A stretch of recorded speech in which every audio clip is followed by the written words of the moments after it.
ಆನೆ ಮಾನವ ಸಂಘರ್ಷದ ಜ್ವಲಂತ ಸಮಸ್ಯೆಗಳನ್ನು ಅರಣ್ಯ ಇಲಾಖೆಯೇ ಇನ್ನಷ್ಟು ಜೀವಂತವಾಗಿ ಇರಿಸಿದೆ ಎಂಬ ಪ್ರಶ್ನೆ ಶುಕ್ರವಾರದ ಜಿಲ್ಲಾ ಕೆಡಿಪಿ ಸಭೆಯಲ್ಲಿ ಉದ್ಭವಿಸಿತು.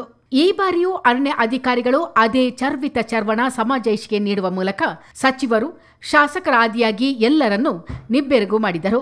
ವಿಷಯ ಪ್ರಸ್ತಾಪಿಸಿದವರು ಶಾಸಕ ಎಸ್ ಪೊನ್ನಣ್ಣ. ಕೊಡಗಿನಲ್ಲಿ ಆನೆಗಳ ಉಪಟಳ, ಸಾವಿನ ಸಂಖ್ಯೆ, ಪರಿಹಾರದ ಕ್ರಮಗಳ ಬಗ್ಗೆ ಶಾಸಕರು ಪ್ರಸ್ತಾಪಿಸಿ 21 ಕೋಟಿ ಅನುದಾನದಲ್ಲಿ ಕೈಗೊಂಡ ಕಾಮಗಾರಿಗಳ ಬಗ್ಗೆ ಕೇಳಿದರು. ತೋಟಗಳಲ್ಲಿನ ಆನೆಗಳನ್ನು ಓಡಿಸಿದರೂ ಮತ್ತೆ ಮರಳುತ್ತಿವೆ ಎಂದು ಎಸ್ ಪೊನ್ನಣ್ಣ ಹೇಳಿದರು.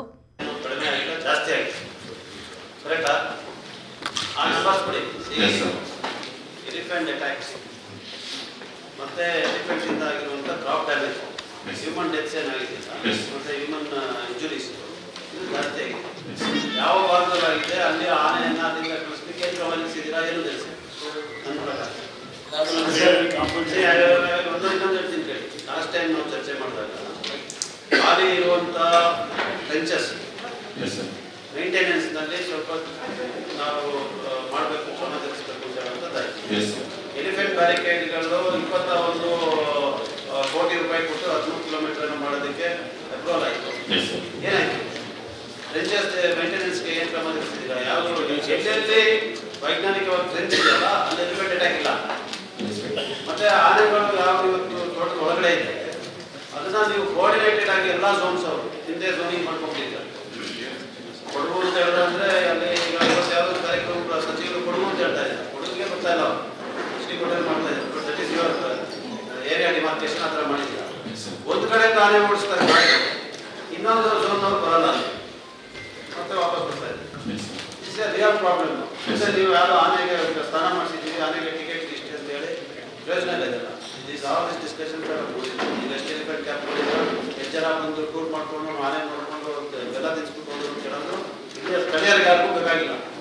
ಇಲ್ಲಿ ನಮಗೆ ಬೇಕಾಗಿರುವಂಥದ್ದು ಈಗ ಬೀಸೆಟ್ಟಿಗೆ ಈಗ ನಮ್ಮ ಇವರು ಇದ್ದಾರೆ, ಅವರ ಊರು ಕಕ್ಕಬೇರೆ ಎಲ್ಲ ಆನೆಗಳು ದಂಡು ಬರ್ತಾ ಇದೆ. ಆಮೇಲೆ ಸಿಂಗಲ್ ಎಲಿಫೆಂಟ್ಸ್ ಕೆಲವು ಕಡೆ ಬಹಳ ವರ್ಷಾಂತರದಿಂದ ತೊಂದರೆ ಮಾಡ್ತಾರಂತ ಆನೆಗಳಿದೆ. ಅದನ್ನ ಕ್ಯಾಪ್ಚರ್ ಮಾಡಿ ಇಟ್ಕೊಂಡು ಹೋಗೋದಕ್ಕೋ ಅಥವಾ ಕ್ಯಾಂಪ್ ಹಾಕೋದಕ್ಕೋ ಅಥವಾ ಗಾಡಿ ಕಟ್ಟೋದಕ್ಕೋ ಕೇಂದ್ರ. ಇದಕ್ಕೆ ಪುಷ್ಟಿ ನೀಡಿದವರು ಶಾಸಕ ಡಾಕ್ಟರ್ ಮಂತರ್ಗೌಡ. ಕೆದಕಲ್ ಮತ್ತು ಕುಶಾಲನಗರದಲ್ಲಿ ಒಂದು ಕಡೆಯಿಂದ ಇನ್ನೊಂದು ಕಡೆಗೆ ಆನೆಗಳನ್ನು ಓಡಿಸಲಾಗುತ್ತಿದೆ, ಇಲಾಖೆಯಲ್ಲೇ ಹೊಂದಾಣಿಕೆ ಇಲ್ಲ ಎಂದರು. ಈಗ ಮಡಿಕೇರಿನೂ ಕುಶಾಲನಗರಕ್ಕೆ ಕೆದಕಲಲ್ಲೂ 13 to 40 elephants are there sir. ಮನೆ ಸಚಿವರಿಗೆ ಹೋಗಿದ್ರು ಇವರು ಮಡಿಕೇರಿಯವರು ಅನ್ಅನೌನ್ಸ್ಡ್ ಆಗಿ ಕುಶಾಲನಗರ ರೇಂಜಿಗೆ ಓಡಿಸ್ತಾರೆ. ಚೆನ್ನಾಗಿ ಗೊತ್ತಿಲ್ಲದಂಗೆ ಕುಶಾಲನಗರವರು ಮಡಿಕೇರಿಗೆ ಗೊತ್ತಿಲ್ಲದಂಗೆ ಓಡಿಸಕ್ಕೆ ಶುರು ಮಾಡ್ತಾರೆ. Coming operation should happen together. Coordination should be your job. Yes sir. Problem what is happening on the ground is there is no coordination between two ACF or two RFOs. Within RFO, forget ACF. RFO ಗಳಲ್ಲಿ coordination ಇಲ್ಲ. ಆನೆ ಮಾನವ ಸಂಘರ್ಷ ಇಂದು ನಿನ್ನೆದಲ್ಲ. ಬರೀ ಚರ್ಚೆ ಮಾಡುವ ಬದಲು ಸಮಸ್ಯೆ ಮೂಲದ ಬಗ್ಗೆ ಅಧಿಕಾರಿಗಳು ಆಸಕ್ತರಾಗಿಲ್ಲ. ಆನೆಗಳಿಗೆ ಆಹಾರ ಸಿಗದಿದ್ದರೆ ಅವು ಎಲ್ಲಿಗೆ ಹೋಗಬೇಕು ಎಂದು ಮಹತ್ವದ ಪ್ರಶ್ನೆ ಹಾಕಿದವರು ಶಾಸಕ ಬೋಜೇಗೌಡ.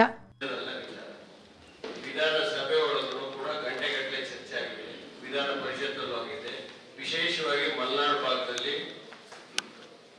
ಕರಾವಳಿ ಪ್ರದೇಶದಲ್ಲೂ ಸ್ವಲ್ಪ ಮಟ್ಟಿಗೆ ಅದ್ರ ಬಗ್ಗೆ ಬಹಳ ಸೀರಿಯಸ್ ಆಗಿ ಇಲ್ಲಿ ಮಾನವ ಮತ್ತು ಪ್ರಾಣಿ ಸಂಘರ್ಷ ಇದೆಯಲ್ಲ ಅದನ್ನ ನಿಲ್ಲಿಸಬೇಕು ಅಂತೇಳಿ ನಮ್ದು ಬಹಳ ಪ್ರಮುಖವಾಗಿರ್ತಕ್ಕಂಥ ಈ ಮಾನವ ಪ್ರಾಣಿ ಸಂಘರ್ಷ ನೀವು ನಿಲ್ಲಿಸದೇ ಇದ್ರೆ ಆ ನಿಲ್ಲಿಸೋದಕ್ಕೆ ಆನೆಗಳು ಯಾಕೆ ಈ ರೀತಿ ಅಲ್ಲಿಂದ ಪ್ಲೇಸ್ ಟು ಪ್ಲೇಸ್ ಓಡಾಡ್ತಾ ಇದ್ದಾವೆ, ಯಾಕೆ ಹೋಗ್ತಾ ಇದ್ದೇವೆ ವಿಚಾರವನ್ನು ನೀವು ಅನೇಕ ತೆಗೆದಿದ್ದೀರಿ.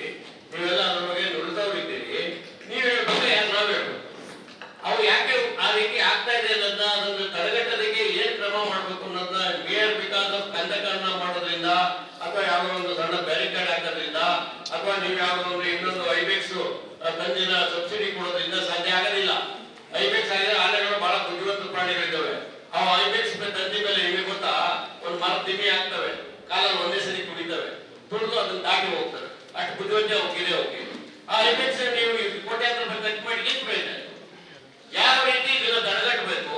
ಆಮೇಲೆ ಅನೇಕ ಜನ ಸತ್ತಿದ್ದಾರೆ. ಬಣ್ಣನವ್ರು ಹೇಳಿದ್ರು ಈಗ ಎಷ್ಟು ಜನ ಸತ್ತೋಗಿದ್ದಾರೆ, ಅವ್ರಿಗೆ ಪರಿಹಾರ ಏನ್ ಕೊಟ್ಟಿದ್ರಿ, ಎಲ್ಲೆಲ್ಲಿ ಏನಾಗಿದೆ ಅನ್ನೋದು ಅದು ಬಿಟ್ಬಿಟ್ಟು ಯಾವುದೋ ವಿಚಾರ ಬೇರೆ ವಿಚಾರ ಮಾತಾಡ್ತೀವಿ.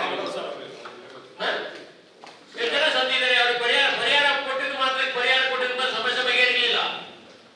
ಆನೆ ಪ್ರಾಣಿ ಸಂಘರ್ಷ, ಆನೆ ಒಂದೇ ಅಲ್ಲ ಪ್ರಾಣಿ ಸಂಘರ್ಷ, ಮಾನವ ಪ್ರಾಣಿ ಸಂಘರ್ಷವನ್ನ ತಡೆಗಟ್ಟೋದಕ್ಕೆ ನೀವೇ ಕ್ರಮ ಮಾಡ್ತೀರಿ ಅಂತ ಹೇಳೋದು. ಅದಕ್ಕೆ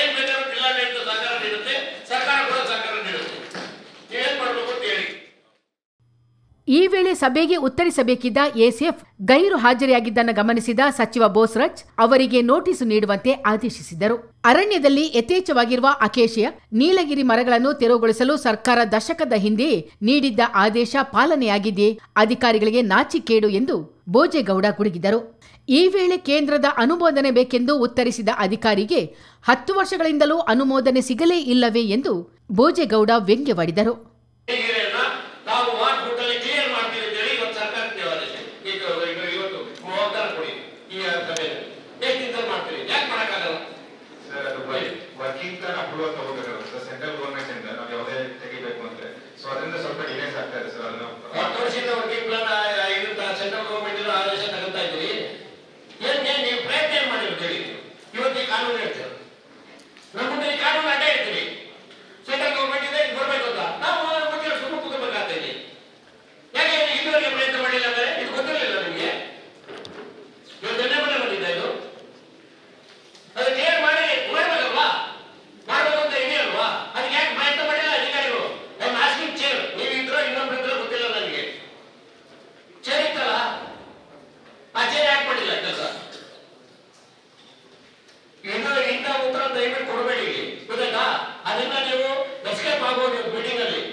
ಮೊದಲು ತೋಟದಲ್ಲಿ ಬೀಡು ಬಿಟ್ಟಿರುವ ಆನೆಗಳನ್ನು ಗುರುತಿಸಿ ಅಂಕಿಅಂಶ ಪಡೆದು ಸಮಸ್ಯೆಗೆ ಪೂರ್ಣ ಪರಿಹಾರ ಕ್ರಮ ರೂಪಿಸಲು ಪ್ರಾಮಾಣಿಕ ಕೆಲಸ ಮಾಡಿ ಅರಣ್ಯ ಸಚಿವರೊಂದಿಗೆ ಈ ಬಗ್ಗೆ ಮಾತನಾಡಿದ್ದೇನೆ ಎಂದು ಎಎಸ್ ಪೊನ್ನಣ್ಣ ಸಲಹೆ ನೀಡಿದರು. ಕೆದಕಲ್ ವ್ಯಾಪ್ತಿಯಲ್ಲಿ ಆನೆಗಳ ಕಾರ್ಯಾಚರಣೆಯಲ್ಲಿ ಅಧಿಕಾರಿಗಳ ಮಧ್ಯೆ ಹೊಂದಾಣಿಕೆ ಇಲ್ಲ ಎಂದು ಡಾ ಮಂತರಗೌಡ ಆರೋಪಕ್ಕೆ ಬೋಜೇಗೌಡ ಅಧಿಕಾರಿಗಳ ವಿರುದ್ಧ ತಿರುಗಿಬಿದ್ದರು. ಉಸ್ತುವಾರಿ ಸಚಿವರು ಕೂಡ ನಿರ್ಲಕ್ಷ್ಯವನ್ನು ಎತ್ತಿ ಹೇಳಿದರು. ನಿಮ್ಮದು ರಾಯಲ್ ಲೈಫ್ ಎಂದು ಕುಟುಕಿದರು. ನಂತರ ಫೋನ್ ಎತ್ತುವ ರೂಢಿ ಇದೆಯೇ ಎಂದು ಬೋಜೇಗೌಡ ಖಾರವಾಗಿ ಪ್ರಶ್ನಿಸಿದರು. ವರ್ತನೆ ಬದಲಿಸಿಕೊಳ್ಳಿ ಎಂದು ಬೋಸ್ರಾಜ್ ಕಟುವಾಗಿ ಸಲಹೆ ನೀಡಿದರು.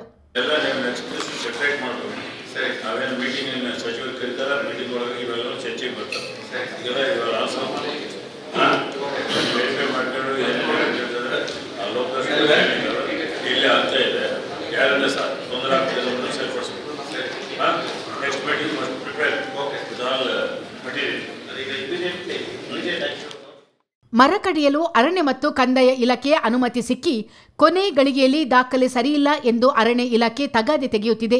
ಇಂತಹ 5-6 ದೂರುಗಳು ನನ್ನ ಬಳಿ ಇವೆ ಎಂದು ಡಾ ಮಂತರಗೌಡ ಸಭೆಯ ಗಮನಕ್ಕೆ ತಂದರು. ಇಲಾಖೆ ಜನರ ಮೇಲೆ ದೌರ್ಜನ್ಯವೆಸಗುತ್ತಿದೆ ಎಂದು ಡಾ ಮಂತರಗೌಡ ಆರೋಪಿಸಿದರು.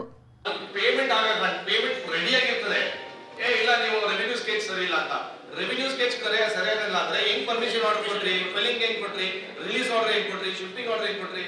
Sir, a particular case it is not a particular case, boss. It is every case you are harassing them. It is only harassment. ಆಮೇಲೆ ನೀವು ಇದು ಮಾಡಿದಾಗನು ಡಿಪೋಲಿ ಹರಾಜ್ ಮಾಡಿದಾಗನು ಪೇಮೆಂಟ್ ಇದು ಆಗೋದಿಲ್ಲ. ಎಲ್ಲಿ ಸತ್ತೋಗ್ತಾರೆ ರೈತರೆಲ್ಲ filing order is still not given 4-5 years ಕೆಲವು ಫೈಲ್ಗಳು ಪೆಂಡಿಂಗ್ ಇದೆ. ಹಾಡಿಯಲ್ಲಿನ 1 ಹೆಕ್ಟೇರ್ ಒಳಗಿನ ಗಿರಿಜನ ಜಾಗಕ್ಕೆ ಸೌಲಭ್ಯ ನೀಡಲು ತಡೆಯೊಡ್ಡಬಾರದು ಎಂದು ಸ್ವತಃ ಸಿಎಂ ಆದೇಶಿಸಿದ್ದರು. ವಿರಾಜಪೇಟೆ ತಾಲೂಕಿನ 6 ಆಡಿಗಳಲ್ಲಿ ಅಧಿಕಾರಿಗಳು ವಿದ್ಯುತ್ ಮತ್ತು ನೀರಿನ ಸಂಪರ್ಕಕ್ಕೆ ತಡೆ ಒಡ್ಡುತ್ತಿರುವ ಬಗ್ಗೆ ಎಎಸ್ ಪೊನ್ನಣ್ಣ ಕಿಡಿಕಾರಿದರು. ಸುಪ್ರೀಂ ಕೋರ್ಟ್ ಆದೇಶ ಎಂದು ಹೇಳಿದ ಅಧಿಕಾರಿಗೆ ಸ್ಪಷ್ಟನೆ ನೀಡಿದ ಎಎಸ್ ಪೊನ್ನಣ್ಣ, ತೀರ್ಪನ್ನು ತಪ್ಪಾಗಿ ಅರ್ಥೈಸಿಕೊಂಡಿದ್ದೀರಿ, ತಪ್ಪು ಮಾಹಿತಿ ನೀಡಬೇಡಿ, ದಯವಿಟ್ಟು ಸೌಲಭ್ಯ ಕೊಡಿ ಎಂದರು.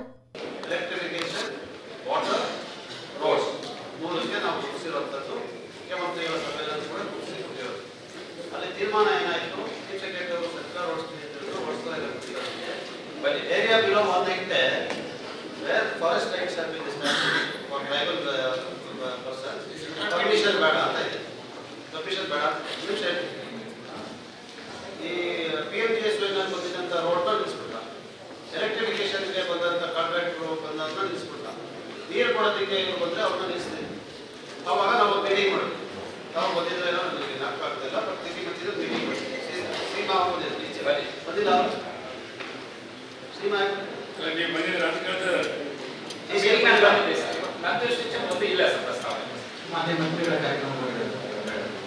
ಸೊ ಅದರಿಂದ ಈಗ ನಾನು ಹೇಳ್ತೀನಿ, ಸ್ಟ್ಯಾಟಿಸ್ಟಿಕ್ಸ್ ಕೊಡ್ತೀನಿ, ಈಗ ಕೊಡಬೇಕಾಗಿತ್ತು. ಅವರು ನೋಡ್ರೆ ಅನುಪಾಲನ ವರದಿ ಕೊಡ್ತಾ ಇದ್ದೀನಿ. ಹಾಡಿನಲ್ಲಿ ಫಾರೆಸ್ಟ್ ಕ್ಲಿಯರೆನ್ಸ್ ಕೊಟ್ಟಿದ್ದೀರಾ 22 ಸ್ಟೇಟ್ ವೈಡ್ ಕೋರ್ಟ್ 22 ಕೊಟ್ಟಿದ್ದೀರಾ. ಬಾಕಿನ ನಿಲ್ಲಿಸ್ಬಿಟ್ಟಿದ್ದೀರಾ.